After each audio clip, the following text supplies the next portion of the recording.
할렐루야. 하나님의 은혜가 여러분의 가정과 기업 가운데 가득하시기를 주님의 이름으로 축원합니다.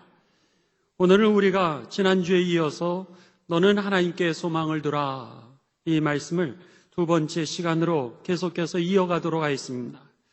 지난주에 우리는 소망은 오직 하나님에게만 있습니다 라고 이렇게 말씀을 전했습니다. 사람이 소망이 아니라고 하는 겁니다. 또 물질도 우리의 소망이 아니라 그랬습니다.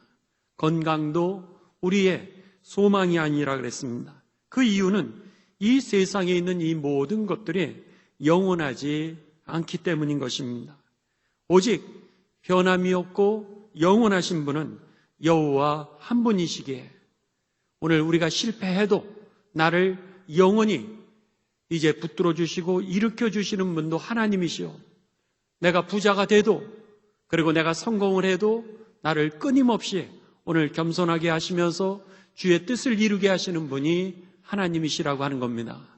세상은요, 우리를 교만하게 만들고 우리들이 실패하면 좌절하고 절망하게 만들지만은 하나님은 오늘 우리들의 조건을 보지 않으신다라고 하는 겁니다. 어떠한 상황과 조건 속에서도 오직 우리들에게 변함없이 구원의 은총을 허락하시고 새 출발하게 하시고 그리고 복의 근원이 되게 하시는 분은 하나님 한 분이시라고 하는 것이 저와 여러분에게 분명하게 믿음의 내용이 되시기를 주님의 이름으로 축원합니다. 오늘은 두 번째로 소망은 하나님에게서 시작됩니다 라고 하는 겁니다. 소망이 하나님께만 있다라고 하는 이 다른 표현은 오늘 소망이라고 하는 것은 하나님에게 시작된다라고 하는 겁니다. 그렇기 때문에 여러분들 무슨 일이 있어도 오늘 소망이 하나님 안에서 시작된다라고 하는 것을 기억하시면서 다시 출발하기를 원하신다면 주님 앞에 돌아오게 되시기를 주님의 이름으로 축원합니다. 여러분들은 소망이 이제 무너지게 되었을 때 어떻게 여러분의 문제를 해결하십니까? 소망이라고 하는 단어는 히브리어로 야할이라고 하는 그런 단어입니다. 그런데 이 소망이라고 하는 히브리어 야할이라고 하는 단어는 기대하다, 그런 뜻이죠. 여러분의 기대가 무너졌을 때 여러분들은 어떻게 하시냐라고 하는 것이 질문인 것입니다. 기대가 무너지게 되면 우리들은 실망하게 됩니다. 기대했던 것이 무너지게 되면 우리는 낙심하게 됩니다. 기대했던 것이 무너지게 되면 어떨 때는 상심이 되기도 합니다. 상심이라고 하는 것은 상처나는 마음일 것입니다. 기대했던 것이 무너지게 되면서 실망하게 되고 낙심하게 되고 어떤 사람은 상처를 받습니다. 그리고 어떤 사람은 절망에 빠지게 됩니다. 그러면서 그 절망이라고 하는 늪에 빠지면서 그들에게 우울증이 다가오기도 하고요. 아니면 여러 가지 어려운 문제들을 경험하게 되다가 어떤 사람은 자살을 하기도 하고 어떤 사람은 폐인이 되기도 하고 어떤 사람은 알코올 중독자가 되기도 하고 어떤 사람은 가출을 하기도 하고 어떤 사람은 폭력으로 변화가 되기도 하고 어떤 사람은 도박에 빠지기도 하고 어떤 사람은 성중독자에 빠져가지고 이탈하는 경우가 많다라고 하는 겁니다. 그래서 그들에게 심리학자들은 접근하기를 내적인 치유가 필요하다 이렇게 얘기를 합니다. 그래서 끊임없이 그들의 이야기를 하게 합니다.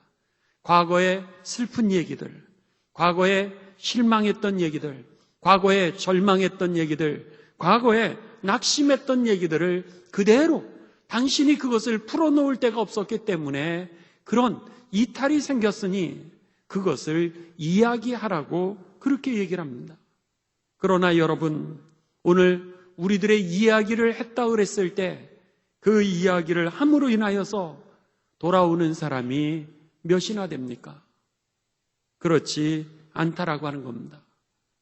우리들은 오늘 심리적인 문제를 통하여서 이제 접근을 하지만 그의 영적인 상처의 문제, 인간은 영적인 존재이기 때문에 이 영이 치유가 되지 않으면 육은 치유되지 않는다라고 하는 사실입니다.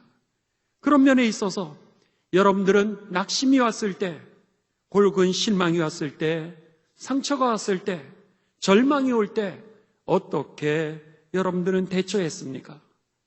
하나님께서는 온 만물을 창조하시고 인생을 창조하시면서 우리들의 삶 가운데 그 행복하게 사는 매뉴얼, 잘 사는 매뉴얼을 주셨는데 그게 바로 오늘 하나님의 말씀 성경인 것입니다.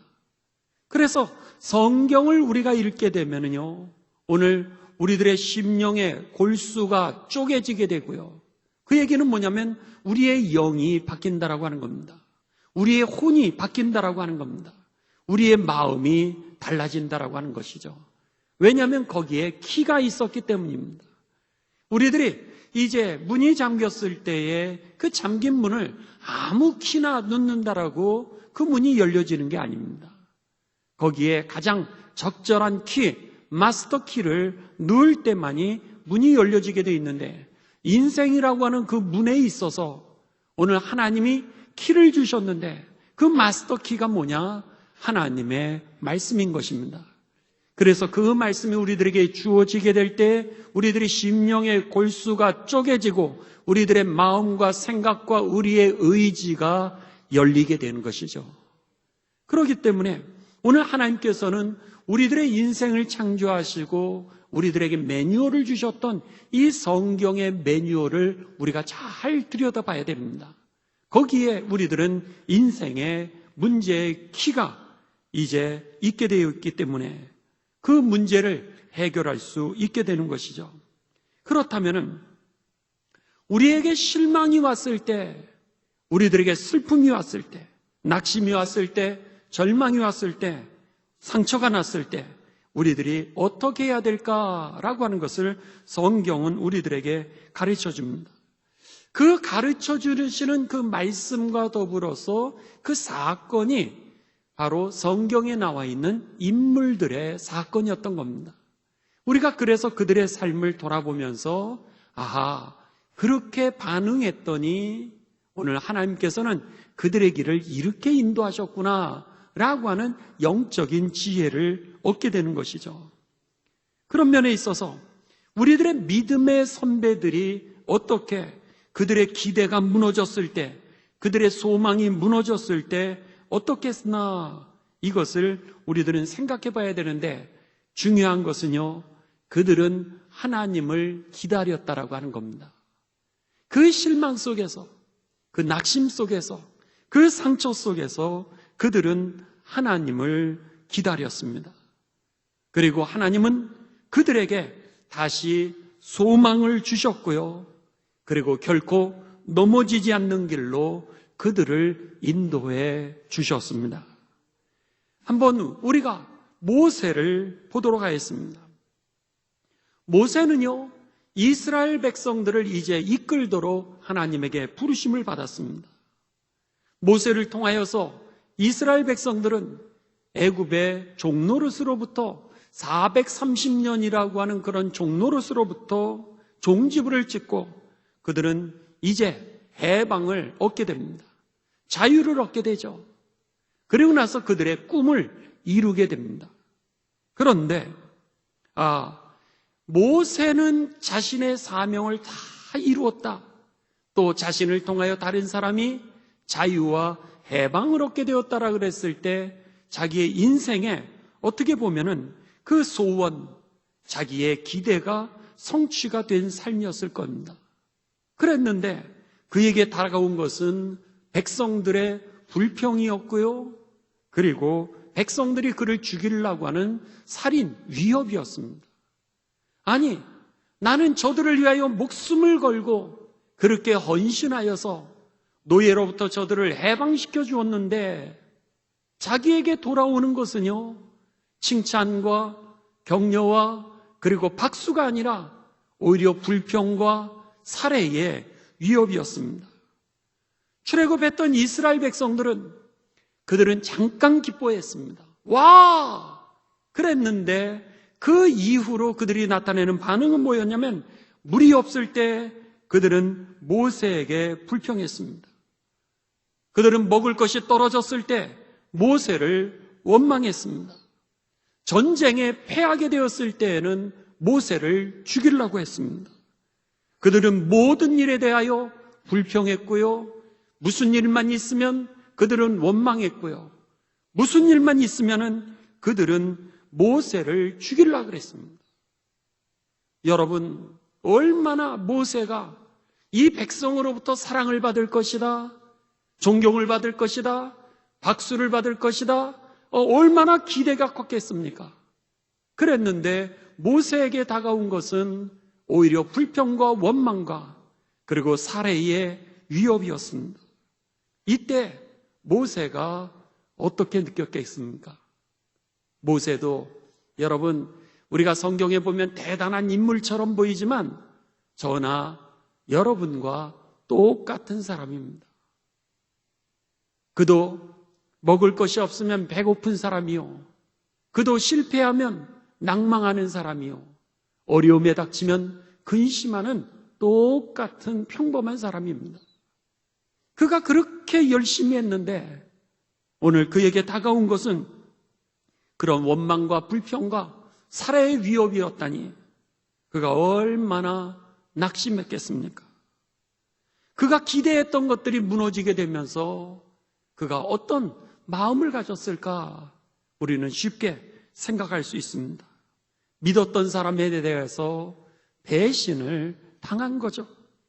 그리고 그는 절망했을 겁니다. 그때 모세가 어떻게 반응했을까? 이게 오늘 우리의 질문이었던 겁니다. 모세는요, 그 자신의 인생길에 있어서 결국은 내가 의지할 것은 사람이 아니구나 라고 하는 것을 깨달았던 겁니다. 그러면서 그는 결국 하나님에게만 그의 소망을 두게 되죠. 하나님 앞에 그가 엎드리게 되지 않습니까? 그가 낙심이 다가올 때, 살해의 위협을 당할 때마다 하나님 어떻게 하죠? 하나님 도와주세요. 어떻게 하면 좋겠어요? 그러면서 하나님을 붙들었던 것이 바로 모세의 삶이었던 겁니다. 모세의 모든 문제에서의 그 초점을 하나님에게 그가 두었기에 여러분, 그는 지치지 않았습니다. 그리고 그는 무너지지 않았다라고 하는 거죠. 그리고 다시 그가 일어나 걸어갈 수 있게 되었던 것입니다. 모세가 그랬다라고 하는 삶에 대하여서 목사님, 그런 말이 어디 나와요? 신명기 7장 9절에 보면 모세가 이제 죽음을 앞두고 이스라엘 백성들은 가나안 땅에 이제 들어가게 됩니다. 모세가 여호수아에게 정권을 이양하게 되고 자신은 약속의 땅 가나안 땅에 들어가지 못하게 되면서 마지막으로 백성들에게 유언과 같은 그런 설교의 내용을 하는데 그 설교에 그는 이렇게 그들에게 부탁을 합니다. 그런즉 너는 알라, 오직 네 하나님 여호와는 하나님이시요, 하나님이라고 하는 단어는 주인이라고 하는 단어입니다. 하나님이 네 삶을 책임지시는 분이라는 거예요. 그러면서 신실하신 하나님이라는 거예요. 하나님은 사람들처럼 그렇게 변화되지 않는다는 거예요. 환경처럼 그렇게 흔들리지 않는다는 거예요. 처음이나 지금이나 미래에도 언제든지 동일하신 그 하나님, 동일하게 내 삶을 책임져 주시는 주인 되시는 분이 바로 여호와 하나님이라고 그렇게 가르쳐주고 있는 것입니다. 그러면서 그를 사랑하고 그의 계명을 지키는 자에게는 천대까지 그의 언약을 약속한 것을 그대로 이행하시며, 그리고 인애라고 하는 단어는 사랑이라고 하는 단어입니다. 끝까지 사랑하시는 그 하나님이시라는 거예요. 때로는 불평을 해도, 나는 하나님을 떠났어도, 때로는 절망하고 있는 나라 할지라도 하나님께서는 내 형편과 조건을 보지 아니하시고 사람들과 같지 않다는 거예요. 사람들은 이용 가치가 있을 때만 우리를 잘해주는 겁니다. 더 이상 이용 가치가 없으면 뒤도 없이 돌아서는 게 사람이요, 세상이라고 하는 겁니다. 그런데 하나님은요, 오늘 약속을 지키시는 분이실 뿐만 아니라 끝까지 조건에 상관없이 우리를 사랑해 주시는 분이시라는 거예요. 모세가 깨달았던 게 그겁니다. 내가 여지껏 살 수 있었던 거, 내가 여지껏 좌절 속에서 벗어날 수 있었던 거, 내가 그 상처 속에서 극복할 수 있었던 거, 오직 여호와 하나님의 은혜로 인하여 내가 이렇게 오늘까지 올 수 있었던 것이라고. 그러면서 마지막 자기가 이제 이스라엘 백성들에게 유언처럼 말씀하는 그 설교의 내용이 이 하나님은 신실하신 분이라고 하는 것을 그들에게 가르쳐주고 있는 것입니다. 그러면은 모세만이 아니라 다윗은 어떻겠나라고 하는 겁니다. 다윗도 여러분 그의 일생을 보면은 얼마나 실망스러운 일이 많았습니까? 다윗이 언제 왕의 기름을 여러분 왕으로 되었던 이 나이가 몇이라고 여러분 알고 계시죠? 다윗이 왕이 된 나이는 이런 나이니라 이렇게 성경에 나와 있습니다. 성경에 나와 있는데 여러분 기억나십니까?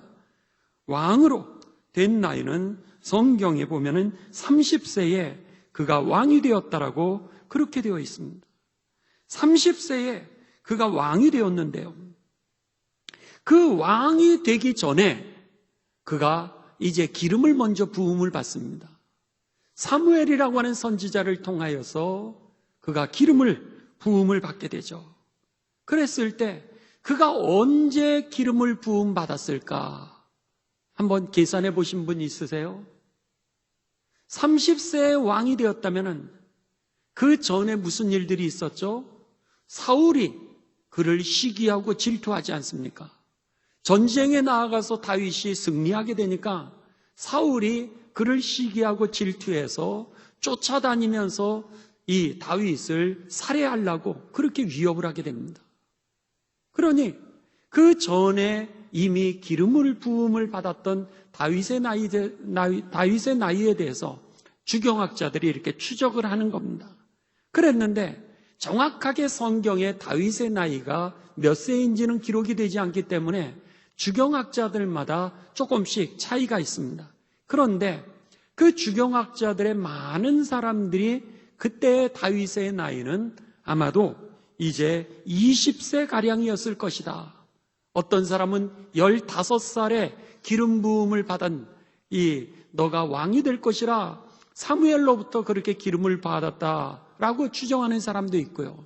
그리고 많은 사람들이 20세 정도에 그가 기름을 부음을 받았고 어떤 주경학자는 25살 정도에 받았을 거다. 그래서 그가 사울왕으로부터 고난을 당했던 시간을 5년으로 잡는 사람도 있고요. 어떤 사람은 10년을 잡는 사람도 있고 어떤 사람은 15년을 잡는 사람도 있는데 그 중에서 조금 더 숫자가 많은 주경학자들의 의견은 그는 20세 정도의 기름을 부음을 받았을 것이다. 그렇게 얘기를 하고 그리고 나서 이제 다윗의 나이가 30세가 되었을 때 그가 왕위에 오르게 되었다라고 이제 성경은 기록합니다. 그렇다면은 그 10년 동안 그가 얼마나 고생을 많이 했습니까? 그 다음부터 이 사울이 그를 끝까지 쫓아다니는 거예요. 어떻게 해서든지 다윗이 사람들로부터 이 칭찬을 받고 높임을 받기를 시작하니까 이 다윗을 죽이려고 그렇게 시기하고 질투를 합니다.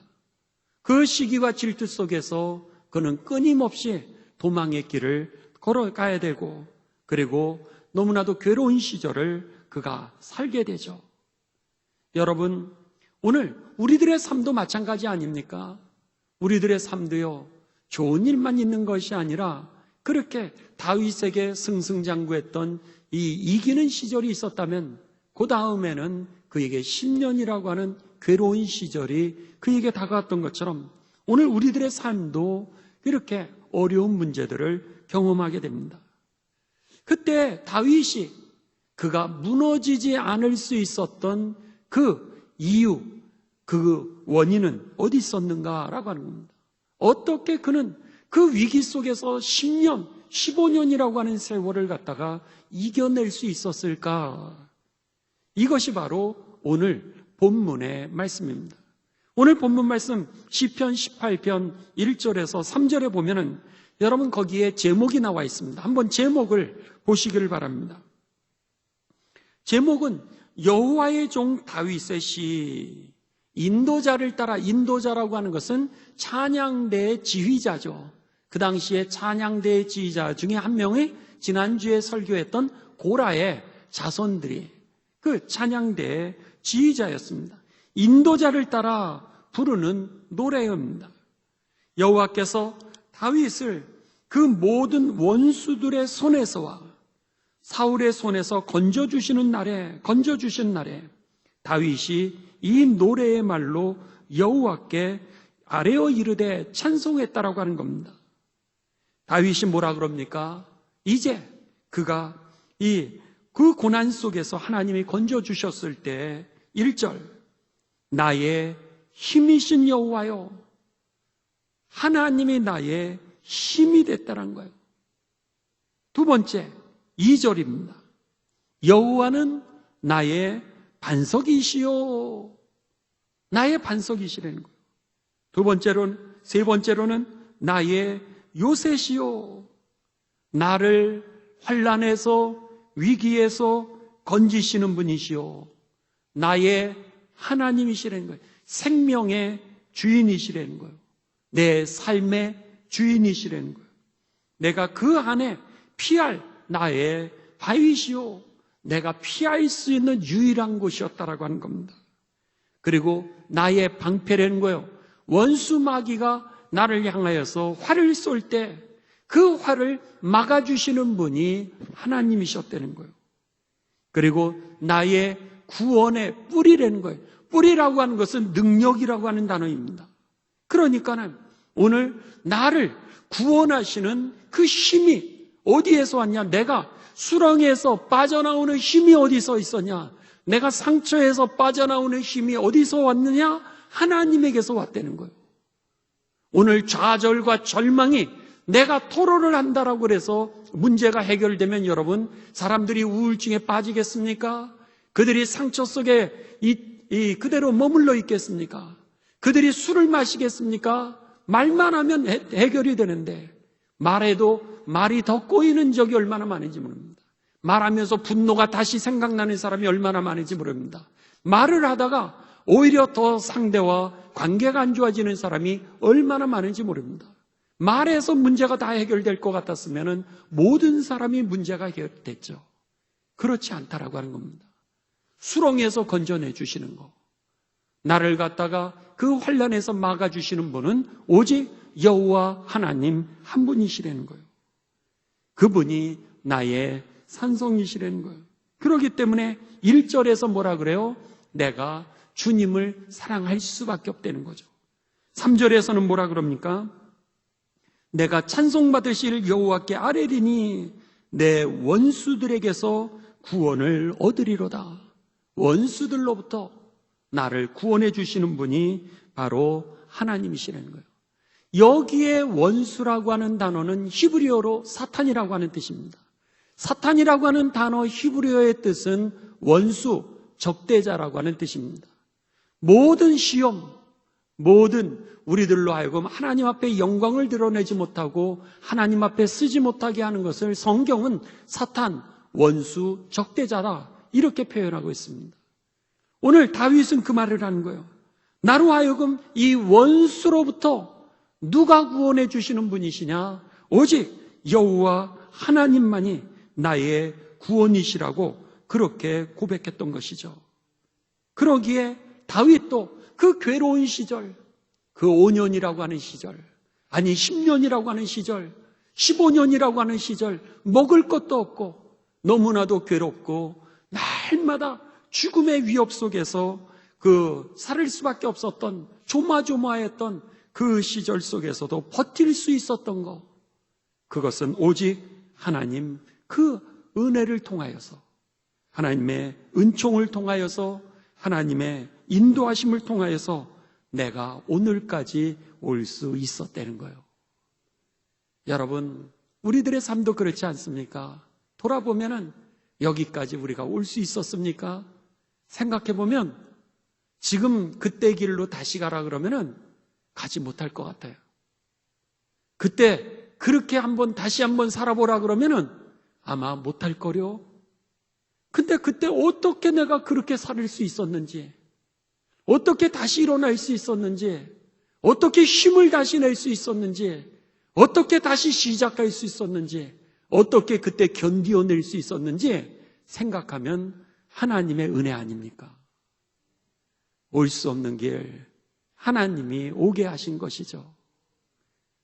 돌아보면은 오늘 우리들이 이 소망, 바로 하나님에게서 시작된다라고 하는 이 사실이 저와 여러분에게 깨달아지게 되시기를 주님의 이름으로 축원합니다.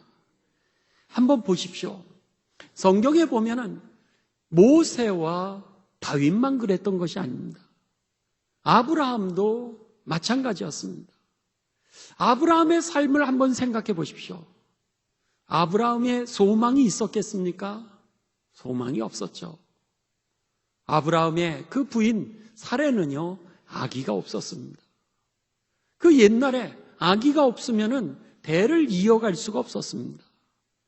그 당시에 농경사회에서 자녀가 없으면은요, 여러분 그 가정에 그 유지는 누가 할 수 있습니까? 노동력 아닙니까, 자녀들이? 그런데 자녀가 없다? 그러면은 살아갈 길이 없습니다.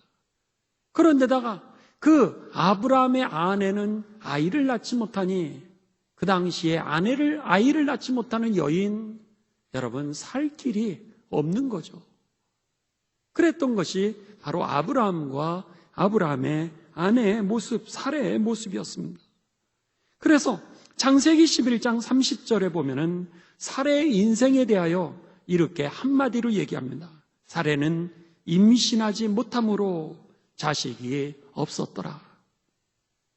그랬던 그 불임이라고 하는 어둠에 갇혀 있었던 아브라함, 그리고 불임이라고 하는 어둠에 갇혀 있었던 그런 사레의 그 인생이었습니다. 그랬는데 오늘 하나님이 그들을 찾아오신 겁니다. 그들이 하나님을 찾은 게 아니에요. 하나님이 오히려 그들을 찾으셨습니다. 그게 바로 창세기 12장 1절에서 3절의 말씀이죠. 하나님이 그 어둠이라고 하는 거, 불임의 어둠, 그리고 자녀들이 없는 그 어두운 가정 가운데 오늘 하나님이 찾아오십니다. 여호와께서 아브라함에게 이르시되 너는 너의 고향과 친척과 아버지의 집을 떠나 내가 너에게 보여줄 땅으로 가라. 내가 너로 큰 민족을 이루고, 아니 지금 자녀 한 명을 낳지 못하는 거예요. 75세입니다.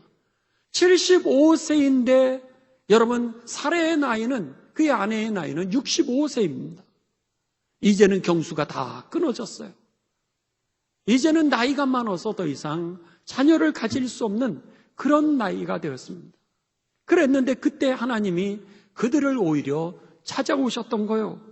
그리고 나서 뭐라 그래요? 내가 너로 큰 민족을 이루고 내게 복을 주어 내 이름을 창대하게 하리니 너는 복의 근원이 될지라 그러는 거예요. 너를 축복하는 자에게는 내가 복을 내리고 너를 저주하는 자에게는 내가 저주하리니 땅의 모든 족속이 너로 말미암아 복을 얻을 것이라. 하나님이 그렇게 약속하십니다. 결국 어떻게 되죠? 아브라함이 복의 근원이 됩니다. 그리고 사라는요, 오늘 그가 90세의 아기를 낳게 됩니다. 아브라함은 100세가 되었을 때 열국의 아버지가 되고요, 사라는 90세가 되었을 때 열국의 어머니 사라가 됩니다. 있을 수 없죠. 그랬는데 그 소망의 시작이 어디서부터 있었던 거예요? 바로 하나님에게 있었던 것이죠. 소망의 시작 자체가 여러분 하나님에게 있었던 겁니다. 그랬을 때 아브라함이 여러분 결단해서 하나님을 따라간 것 같습니까? 성경은 그렇게 얘기하지 않습니다. 아브라함의 결단을 통하여서 아브라함이 복을 받았다라면 성경은 아브라함이 결단함으로 그렇게 기록했을 겁니다. 그런데 그게 아니라 오늘 창세기 12장 4절에 보면 아브라함이 결단한 것이 아니라 하나님의 약속을 믿고 그냥 그가 하나님을 따라갔다라고 그렇게 되어 있습니다. 결단에 하나님의 역사가 있었던 것이 아니라 그냥 하나님을 따라갔을 때, 하나님의 약속을 믿고 따라갔을 때 거기에 하나님의 역사가 나타났던 것이죠. 그 이유는 하나님이 소망의 시작이시기 때문인 것입니다. 그래서 창세기 12장 4절에 보면 이에 아브라함이 여호와의 말씀을 따라갔다라는 거예요. 하나님은 약속한 것밖에 없습니다. 아브라함은 결단한 것이 아니라 그냥 그 하나님의 약속에 따라간 것뿐이에요. 그랬는데 오늘 그 하나님의 소망이 그의 삶 가운데 여러분 덮여지게 되면서 하나님의 그 계획이 그의 삶 가운데 임하게 되면서 오늘 그는 복의 근원이 되었던 것이죠. 여러분, 소망의 시작은 하나님이시라고 하는 겁니다. 그런데 소망의 끝도 어디예요? 소망의 끝도 하나님이십니다. 그게 뭐예요? 요한계시록 21장 1절에서 4절입니다.